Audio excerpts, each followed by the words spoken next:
स्वतंत्रता दिवस के शुभ अवसर पर कुछ शब्द कहने जा रही हूँ। सर्वप्रथम आप सभी को भारत के स्वतंत्रता दिवस की हार्दिक शुभकामनाएं।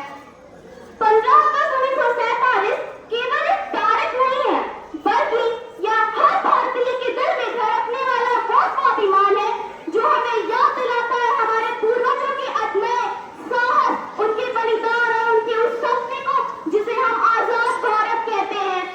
आज हम उन सभी स्वतंत्रता सेनानियों को दिल से नमन करते हैं जिनकी वजह से आज हम इस आजाद भारत के साथ ले रहे हैं। दोस्तों, 1947 से लेकर आज तक हमने एक बहुत लंबा सफर तय किया। हमने दुनिया को दिखाया कि लोकतंत्र कैसे जीवित रहता है। हमने साथ साथ तिरंगा लहराया है।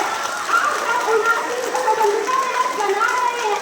ताकि हमें जश्न नहीं है, बल्कि उस आग की याद है जो शहीदों की रगों में लौ बनकर दौड़ी थी। ये वो दिन है जब एक आवाज उठी थी, अंग्रेजों भारत छोड़ो, और लाखों जानें कुर्बान हो गई थी। जिनकी लाशें खुद इतिहास ने कंधे पर उठाई थी, उनकी कहानियां बच्चे, बूढ़े, जवान, यहाँ तक कि हवाओं ने भी गाई थी। सीमा पे जो जवान खड़ा है वो दीपक है जलता, ठंडी हो या आग बरसे हर हाल में वो चलता। ना पूछो मजहब उसका, ना देखो उसकी जात, वो तो बस तिरंगे को समझता है अपनी पूरी आसमान। चलो कुछ ऐसा कर जाए, हर दिल में देशभक्ति भर जाए। ना रहे कोई भेदभाव, ना हो कोई दीवार, बस एक हो आवाज, हिंदुस्तान हमारा है, हिंदुस्तान हमारा है। 15 अगस्त 1947 वो तारीख है जब सूरज भारत के लिए एक नई रोशनी लेकर उगा था।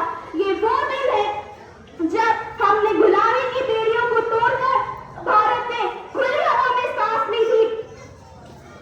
खुली हवा में सांस ली थी। हमने ये आजादी लाठियों की मार से, गोलियों की तोपाल से, फांसी के फंदे से, किसी ने हंसते हंसते फांसी दी तो किसी ने तलवार तानी थी और किसी ने तो अंग्रेजों के सीने में आग लगाई थी।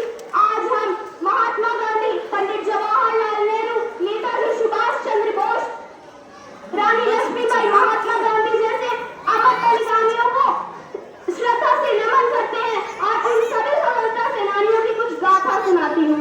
यह कहानी है सन 1800 की, जब ब्रिटिश का शासन था। ना अपनी हक की रोटी थी, ना अपने हक का पानी था। सुनो हो यह कहानी सन 1800 में जब ब्रिटिश की गिद्ध जैसी नजर हमारे सोने की चिड़िया हमारे भारत देश पर पड़ गई। ब्रिटिश के राजशाही ने व्यापार के लिए भारत में ईस्ट इंडिया कंपनी की स्थापना की। यह कंपनी बनाई तो व्यापार के लिए गई थी, लेकिन धीरे धीरे इस कंपनी ने अपना पग पसारना शुरू कर दिया।